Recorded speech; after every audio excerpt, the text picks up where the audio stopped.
Bill Henshaw here again, Constitutional Crisis Channel. And I have an interesting subject matter for today. It's something that I haven't overtly discussed even in emails. But the point is, when you use the programs I've developed, most particularly in the traffic court, quote unquote, but this is true across the board in criminal cases and you name it. You know, the way the system works or doesn't work, depending on one's perspective, is that a loss, quote unquote, is better than a win. Now that's astounding, but the reason is that if we get a loss like that, and in such a case, it's going to be damn sure that the local dumbass hasn't responded to any of our documents, and he has a sworn constitutional duty to do it.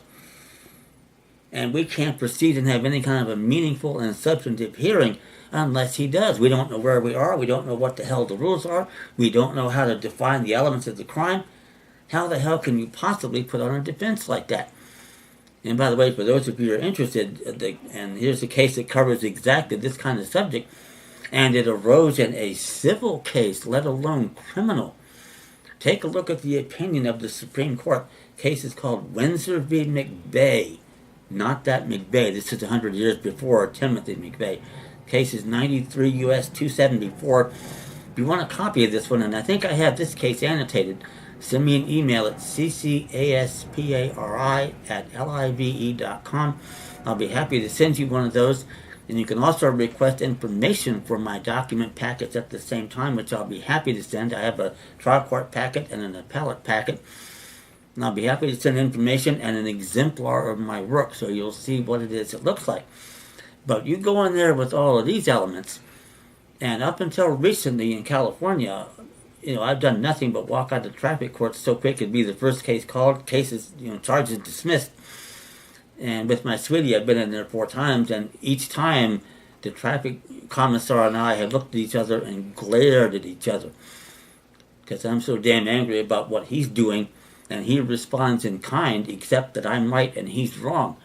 And they know it. They can't beat us. And if you use the program that I use, they're going to have a very hard time doing anything with you but dismissing the charges. That's the beauty of it. Now, continuing with the theme of loss is better than win.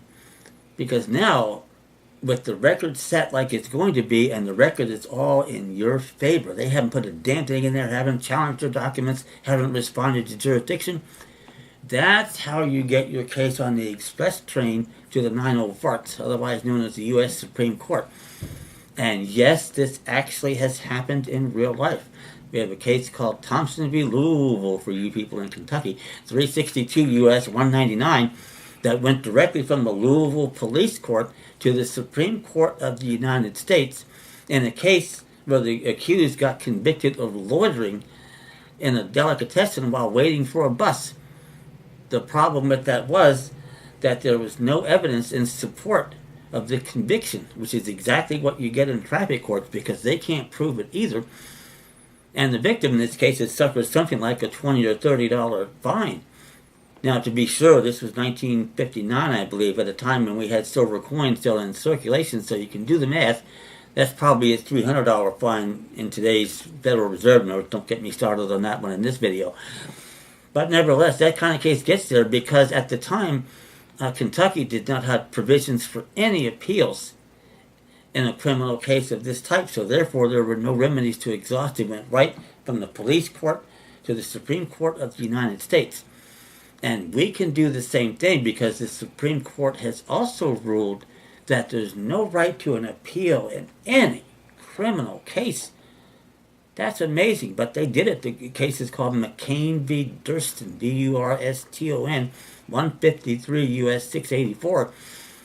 So we don't have any right to an appeal, even if the quote-unquote state constitution says there's one, there isn't. And in California, it's utterly worthless. You got Article 6, Section 13 of the Constitution they think is in effect, that says in effect it basically mandates to the appeal court judges to find everything to be harmless errors. You lose. It doesn't matter what it is, with the occasional rare exception of the quote-unquote right to assistance of counsel. You might get lucky on that one. That's a story for another video, too. But nevertheless, no right to an appeal. The Supreme Court has also ruled, hand to God, they've done this, that actual innocence is not grounds for the issuance of statutory habeas corpus. Case is Coleman v. Thompson, 501 U.S. 722. So we don't have either of those rights. They've apparently done away with the common law writ of error under the Judiciary Act of 1925. A fuller story for another video.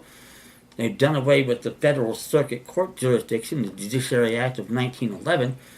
But that's where I'm going to make some great progress, I think, before the year is over. I'll get back to you about that more later. But that jurisdiction is still there. And once we hit it, the ball game is over.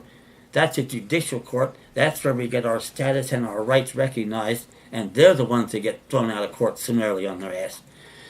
So the point is, the way the system works, this is how you get there.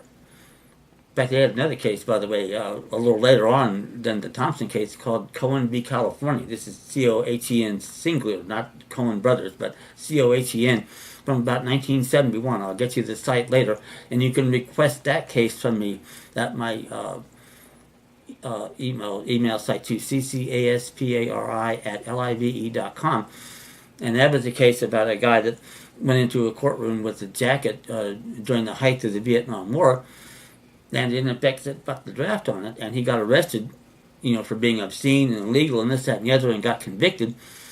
And it went all the way to the Supreme Court, and they reversed it on the grounds of freedom of speech and for some other reasons mentioned in this opinion that are well worth understanding. But here again was the case that basically went from the trial court to the U.S. Supreme Court on what looks like a comparatively minor case.